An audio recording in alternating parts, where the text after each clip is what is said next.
Assalamualaikum warahmatullahi wabarakatuh. Selamat pagi semuanya.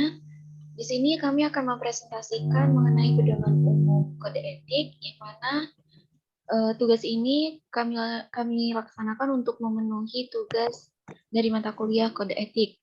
Sebelumnya, perkenalkan kami dari kelompok 1 yang beranggotakan saya sendiri, Syehdalini Amalia, David Hamonangan, dan juga Olivia Yudi. Kode etik. Kode etik psikologi Indonesia merupakan ketentuan tertulis yang diharapkan menjadi pedoman dalam bersikap dan perilaku, serta menjadi pegangan teguh seluruh psikolog dan kelompok ilmuwan psikologi dalam menjalankan aktivitas profesinya sesuai dengan kompetensi dan juga kewenangan masing-masing. Yang mana hal ini diharapkan dapat menciptakan kehidupan masyarakat yang lebih sejahtera. Pedoman umum yang akan kami presentasikan terdapat 2 pasal. Yang pertama yakni tentang pengertian, dan pasal yang kedua yakni tentang prinsip dasar. Pasal 1 memuat yang pertama mengenai tentang kode etik psikologi, yang kedua yakni tentang psikologi sendiri, yang ketiga yakni tentang psikolog, yang keempat ilmuwan psikologi, dan yang terakhir adalah pelayanan psikolog.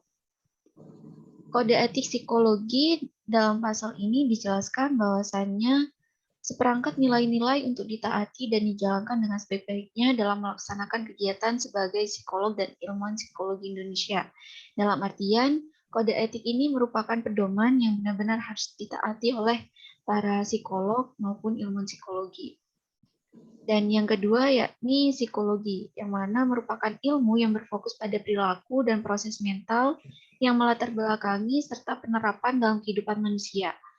Ahli dalam ilmu psikologi dibedakan menjadi 2 kelompok, yakni sebagai profesi atau yang berkaitan dengan praktik psikologi, dan juga ilmu psikologi termasuk dalam hal ini ilmu murni dan juga terapan.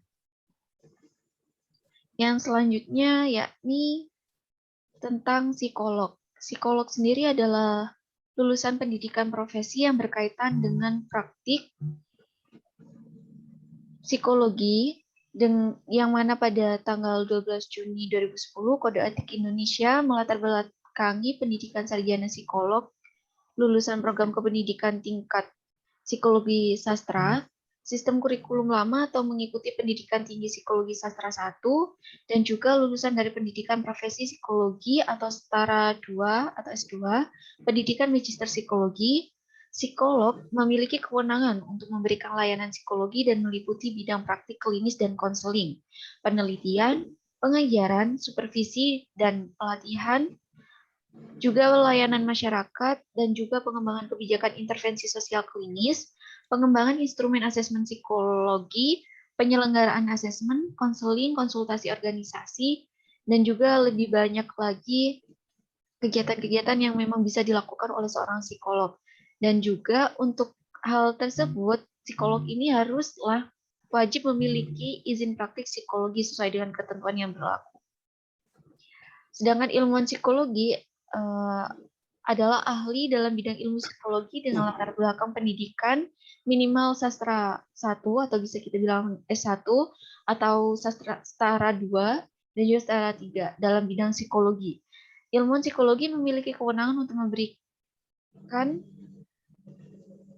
layanan psikologi yang meliputi bidang-bidang penelitian, pengajaran, supervisi, dalam pelatihan, layanan masyarakat, pengembangan kebijakan, intervensi sosial, dan juga banyak kegiatan lainnya. Namun, ilmuwan psikologi dibedakan dalam 2 kelompok, yakni ilmuwan murni dan juga untuk ilmu terapan. Selanjutnya ada layanan psikologi. Dalam hal ini, segala aktivitas pemberian jasa dan praktik psikologi dalam rangka menolong individu atau kelompok yang dimaksudkan untuk mencegah, mengembangkan, dan juga menyelesaikan masalah-masalah psikologis. Layanan psikologi dapat berupa praktik konseling, praktik psikoterapi, penelitian, pengajaran, supervisi, dan pelatihan, dan juga layanan masyarakat. Selain itu juga layanan psikologi ini bisa untuk mengembangkan kebijakan, intervensi, intervensi sosial dan klinis, pengembangan instrumen asesmen psikolog, penyelenggaraan asesmen, konseling karir dan pendidikan, konsultasi organisasi, aktivitas-aktivitas dalam bidang forensik, dan juga perencanaan evaluasi program dan juga berkaitan dengan administrasi. Dan setelah itu masuk ke pasal 2 yang mana akan dijelaskan oleh teman saya. Kepada Kak David, saya persilahkan. Baik, terima kasih untuk saya yang sudah menjelaskan pasal 1. Sebelumnya, perkenalkan, saya David Monangan Simanjuntak. Saya di sini akan menjelaskan tentang pasal 2, di mana tercangkup yaitu yang pertama, penghormatan pada harkat martabat manusia, yang kedua, integritas dan sikap ilmiah, yang ketiga, profesional, yang keempat, keadilan, yang kelima, manfaat.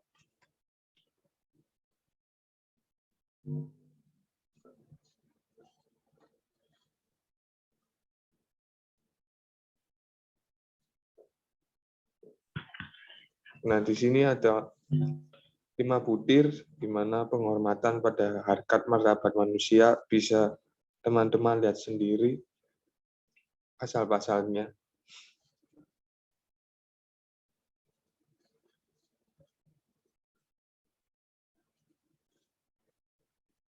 Lalu yang kedua yaitu pasal dari integritas dan sikap ilmiah, ada 5 poin.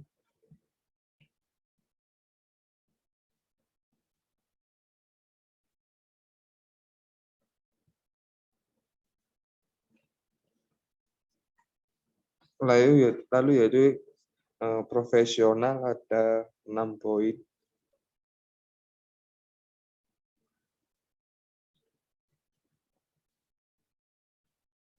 Dan keadilan ada 2 poin.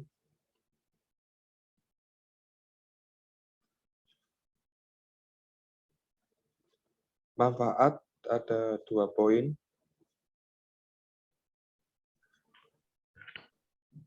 Oke, jadi terima kasih untuk Kak David yang sudah membacakan mengenai pasal 2. Jadi bisa kita simpulkan bahwasannya pada pedoman umum ini menjelaskan mengenai bagaimana seorang profesional dapat bekerja dan juga menjalankan tugasnya harus sesuai dengan kode etik yang telah ada. Untuk melakukan banyak kegiatan dan juga sesuatu yang berkaitan dengan ilmu psikologi, para profesional tidak bisa melakukan kegiatan secara cuma-cuma, apalagi sampai melanggar kode etik, karena hal ini sudah tercantum dalam pasal-pasal yang tersedia dalam kode etik psikologi. Itu tadi yang bisa kami sampaikan. Apabila ada salah kata maupun perbedaan pemahaman, kami mohon maaf yang sebesar-besarnya. Teman-teman bisa mempelajari lebih lanjut mengenai kode etik ini di makalah yang telah kami buat. Semoga bermanfaat. Kami ucapkan terima kasih. Wassalamualaikum warahmatullahi wabarakatuh.